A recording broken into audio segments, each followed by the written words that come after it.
Please like and subscribe. Welcome to Galactic Initiative. I'm your host, Jeff. Joining me to discuss the possibility of original cuts for Star Wars' 50th anniversary is Grand Admiral Sean. Welcome, Sean. Hello, my friend. By now, dedicated Star Wars fans have encountered clips of an alleged restoration of A New Hope. It features degraded and enhanced scenes one after the other. Speculation abounds. Are the fragments really from Kennedy film? Are they part of an effort to recreate the original cut from 1977 for cinemas in 2027? Would a finished product ever be sold in 4K and Blu-ray? Would theatrical cuts of The Empire Strikes Back and Return of the Jedi follow? During the Kennedy film era, Star Wars has suffered serious damage. Would old-school fans buy thousands of $20-ish tickets and/or discs after mistakes like Kenobi and The Acolyte, whose failures were blamed on them by the studio's employees? Many people, including me, already own despecialized versions of the first three films. Given the choice between profit for Disney or discs from my home library, I would save money. Long-term, would original cuts increase subscriptions to D+? Sean, what say you? First, what is the most likely medium for such a restoration if it is truly underway? If past is prologue, every movie in the Lucas saga that has had a significant anniversary has been re-released in the theater. We just went through the prequels being re-released in the theaters. They were quite successful. By releasing these films in the theater again at a later date, right? There's very little cost associated with putting them in the theater, so their box office is almost completely profit. There might be a little advertising cost. Of course, you have to split a little more money with the theaters, but it's free money at that point. Now, this particular iteration of the original trilogy is going to have to require a little work, because if it is true that they have to go back and clean it up, which I think might not be necessary, but that's my speculation. We can talk more about that later. But again, the cost associated with putting this movie out, or these movies, if they do the entire original trilogy, out into the theater would be very low. And then, of course, it's going to wind up on streaming. I don't know if you're going to get, at least not immediately, get a hard copy of this. And my speculation on that is, you put out in the theaters, you make a big stink. It's the 50th anniversary, right? We're going to put out all kinds of stuff for the 50th anniversary. It's going to be celebrated. I'm sure all kinds of talks about it and what it means to the history of cinema and science fiction and all these things and blah, blah, blah. And it's going to go out to theaters, and then Disney's going to make a bunch of cash on it because, again, investment is low. It's not like they're going out and creating something from scratch. They're not spending $1 billion on practical photography and special effects and marketing and all these other things. And then this might be the thing, if Disney streaming can survive long enough, this could be potentially a thing that would preserve subscriptions or drive subscriptions. If you say it's going to be on the Star Wars page of Disney streaming, and that's the only way you're ever going to be able to see the original theatrical release of the original trilogy as they were first released in the theaters, is through our streaming service. So if you want to see them, kids, $24.99 a month, and we'll throw in HBO and Hulu and ESPN and whatever else. I could see those two being high likelihood formats for the release. The problem with putting it out on a hard media, putting it on a disc or a set of discs in a package, you have to manufacture it, so there's costs associated with that. You have to market it, ship it to stores, etc. And then the people who are mad at Disney Lucasfilm will purchase it. And if you follow any of the news that has come out through various financial reporting sites like Forbes and others, the streaming service for Disney is not successful financially, and that they are losing money on it, and they're frantically trying to make partnerships and deals to make it profitable and to encourage people to sign up. And I know that initially, when talking about a Disney streaming service, if it wasn't for the fact that there was a promise of original Star Wars content, whether it be shows or cartoons or movies, I would never have initially signed up for the service. I would not have bothered with it. I would have gone to the theaters and seen the movies and bought them on Blu-ray and DVD like I have in the past, and that would have been it. So I don't know if we're going to get the hard copy of the various films if they are cleaned up and released. Though, I mean, they did finally, after, I think it was the middle of season 3 of Mando, they put out season 1 very briefly for a limited time on Blu-ray and HD steelbooks for season 1, and then when they sold out, they were gone, and that's it. And I haven't seen season 2 put out, at least not yet. It's probably, I mean, it might come out, I don't know. But they did the same thing with Ahsoka. I don't know if we got the Kenobi series officially. I know you can buy ripped copies. People are selling them all over eBay and Facebook Marketplace and stuff like that, and they're all sketchy rips of the shows. But the actual official releases, I think they only did season 1 of Ahsoka and season 1 of Mando, and that was it. So I think that they don't want to put those things out because they would rather have you spend the monthly fee to get on board with the streaming service to watch those things. And if that's the only way you can watch them and rewatch them, then it encourages people to sign up and be long-term subscribers. The problem, of course, that we've talked about many times is that the quality of the product is really not driving people to subscribe or to resubscribe because they feel like it's not a value. And most of the other stuff that's on there, you can get through other bundles or other platforms. So you can get your ABC and your ESPN and some of the stuff that's on Hulu through other formats, whether it be traditional cable or other bundles. I mean, yes, they come through from Disney, but they're not the Disney bundle. So in the theaters, for sure. 50th anniversary of Star Wars, it's a big deal. It's going to be there. I'll buy tickets. Just tell me where.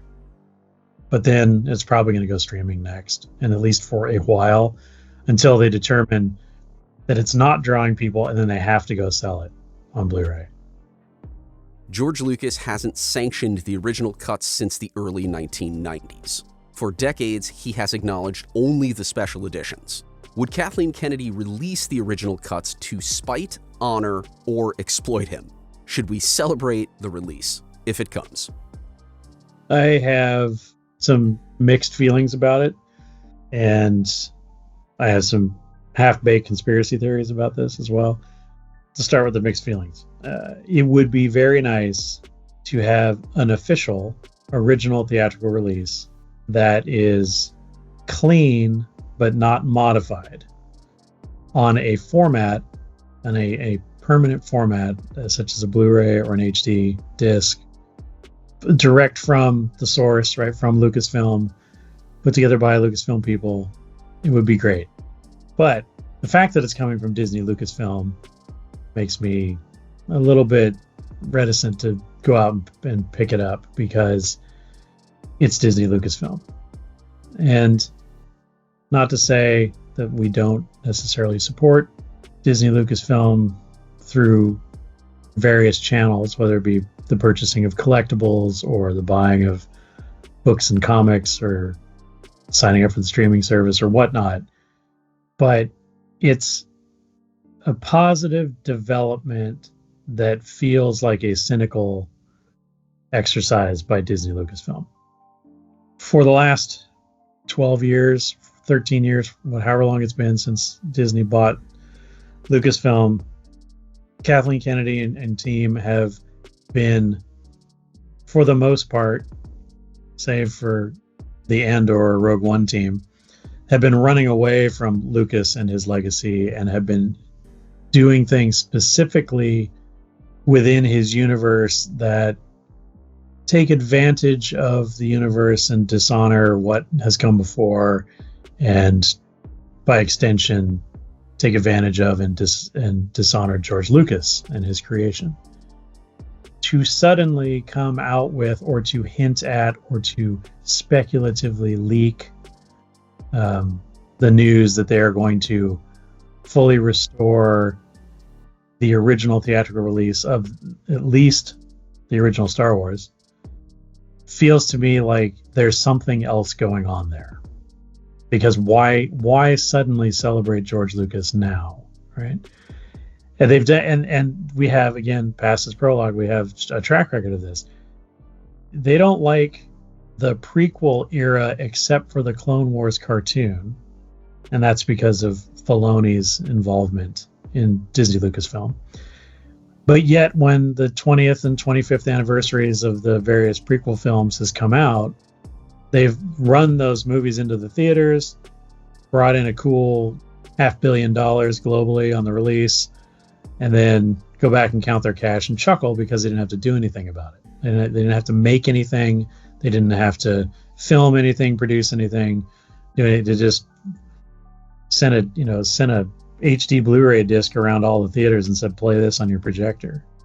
It's a cynical cash grab. The only thing that's making money for Lucasfilm right now is to go back to the Lucas product and flog it. Toy releases. It's always something from the original trilogy. Majority of it is original trilogy. There's a few EU characters here and there, a few prequel characters here and there. But for the most part, everything is original trilogy, except for, they've done a few big ticket, like Mando things early on, like the Razor Crest at HasLab and stuff like that. But for the most part, it's another Luke, it's another Vader, it's another Stormtrooper. Let's put out another X-Wing, right? Like that kind of stuff. Oh, hey, does Luke need a land speeder again? Let's do it.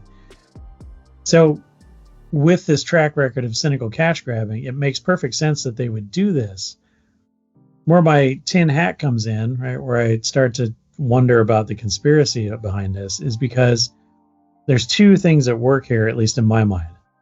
Since the special editions came out in the 90s, we, the long-term Star Wars fans, the people that were there in the beginning and saw the original movie in the theaters, had been clamoring for a high-quality hard copy of the original films as they were released in the theater. And it's been something that the fans asked for from Lucas for decades until he sold it. And then we were hoping maybe, George gave the big speech about how the only Star Wars is the special edition Star Wars, and that's what you're going to get, and too bad, so sad. And then we got the sale to Disney, and so some of us were hopeful, like, George isn't there anymore to stop this or block it.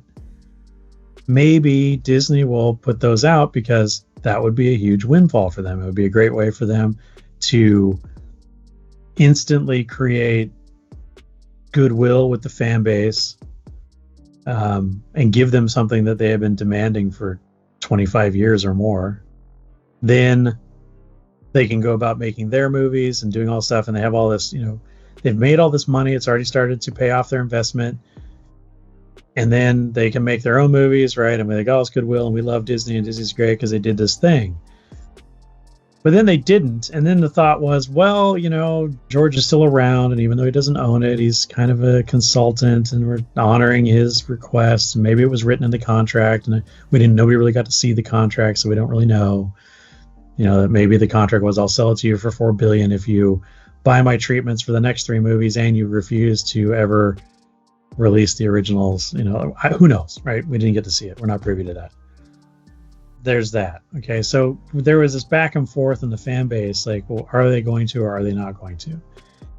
Well, then we get into the sequel era of Star Wars, and then we get into the war between Kennedy Film and Star Wars fans, and the assault on legacy fans, calling us all toxic man babies and bigots and racists and sexists and all those things, right? Going out of their way to produce things or put things in front of us that were clearly message driven, not necessarily creative projects, and really just caused this whole rift in the Star Wars fan base. And so releasing the original films, those people that Disney Lucasfilm currently spending a lot of time showing the world that they despise or dislike or don't consider to be important to their business model, they're going to give them exactly what they wanted, which seems very strange because Kathleen Kennedy is not known for being magnanimous. She's actually known for being quite petty, which then makes me question, is this thing even real, right? Or is this, again, some kind of trolling that they're doing? But the other side of that is we've learned over the years that through the things that Disney has done with Lucasfilm and Star Wars, that they don't really honor George's legacy at all anyway, and they find him annoying and they wish he would just shut up and go away. And so what better way to stick it to him to do the thing that he said never should be done, which is release the original copies of the trilogy as they were released in the theaters. Kathy is in this weird spot, and Lucasfilm / Disney's in this weird spot, is who do we want to stick it to more? Do we want to stick it to George more? Or do we want to stick it to the Toxic Man Babies more? Because if you stick it to George, you got to put these movies out. And if you want to stick it to the toxic fanboys, you can't put them out ever. And then the question will be, is it really going to be the original theatrical releases? There is a whole subculture of Star Wars fans who over the last several decades have been dedicated to many projects that has morphed into what a lot of people know as the despecialized editions, the Harmy versions that you can find for download, or people are selling hard copies on various internet sites. But those are not necessarily true one-to-one theatrical releases. They're iterations. And so getting something that's real would be awesome. But you get caught up in this, what's happening at Lucasfilm? What are the politics of this? Are they trolling the fans? Are they threatening George? Or are they going to stick it to the people in the fandom and honor George, which they don't want to do? But they're facing this thing where there's cynical cash grabs of releasing the prequels on anniversary dates in the theater. They've now set this expectation amongst the fans, a theatrical release on this significant anniversary date of 50 years. It's kind of like George putting out those really terrible DVD rips as the second disc to the special edition DVD releases and saying, there's your original version, enjoy. And you're like, well, no, that's the Blu-ray, the Laserdisc version, which wasn't even a good copy of the original version because it was a copy of a VHS release, which is different from the original version. And then that's a lot right there.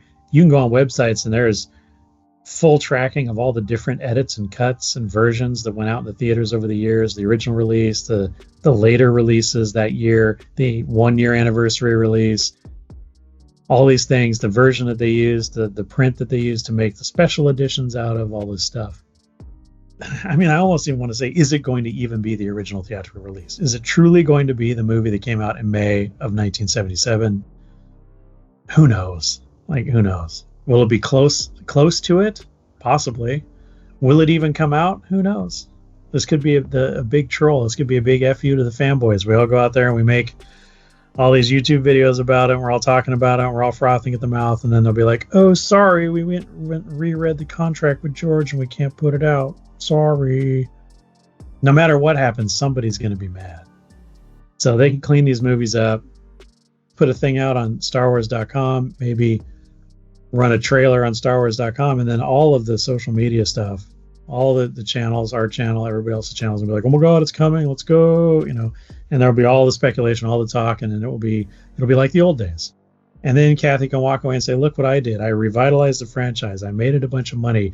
The books are almost even now, right? We've almost paid off the investment or made up for the lost money at the Galactic Star Cruiser or whatever, right? Whatever however you want to play that, whatever games the accountants want to play. It's a big positive out the door. So whatever gives her the most benefit is probably going to be how it's going to happen for Lucasfilm. Now, the hard copy is a way to capitalize on three things. The first one is curiosity. Well, I have the Harmy editions on Blu-ray, and I have every version of Star Wars released on home media. I have 5 or 6 different versions on VHS. I have Laserdiscs. I have DVDs, Blu-rays. But the question is, How close is it? So curiosity. I'll go to the theater and just see what's different, or can I tell? And if it's not any different, then okay, that was cool. That was a fun experiment. I still got to see the movie again without any BS extra creatures or anything and all this extra junk in it on the big screen. And that was awesome. Second thing about putting it out on Blu-ray that could make it potentially successful is the completist. If I'm a completist, I'm going to go buy it because I have to have that version. And it's air quotes the official original. It comes from Lucasfilm, right? I'm not supporting any BitTorrent site or any piracy or any of that stuff. The third thing will be for people who don't want to support the streaming service, Lucasfilm could capture that revenue, though it's much less than a monthly subscription. It's still revenue. Why would I sign up for Disney if I already have a Blu-ray at home? A bootleg, basically fan edit at home that's pretty close. Why would I sign up for $24.99 a month or whatever?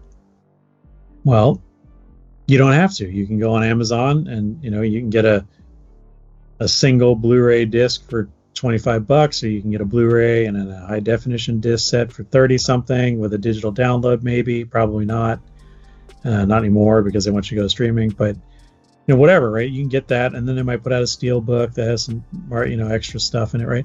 They're going to get somebody at some point. Be like, okay, now I have it. I don't have to sign up for Disney Plus, but I got the thing. There's reasons why a hard copy might be enticing, or a theatrical release for that matter could be enticing to fans who feel like they already got it. It's a real compelling kind of thing that draws a lot of us to this. And I think a lot of people who have given up on Star Wars, like the people who have really truly stopped caring about it, they would probably get the closure, right, that they want. Now they can go off and live with their original Star Wars and retire to the land of nostalgia forever and never have to engage with modern Star Wars ever again. And if that's what they want, good on them. Whatever makes you happy. But there's going to be enough different segments within the fandom that a theatrical or a hard copy release would be financially successful for the company. I think Disney will make money some way off of this. And again, depending on how much work has to be done and how they market it, and then how big as suckers we are for it, they're going to do fine with it. With profit in the forecast, we'll end our discussion of the potential for Star Wars original trilogy original cuts. Thank you, Sean. Nice. If you enjoyed this video, please like and subscribe. Check out Galactic Initiative for all things Star Wars.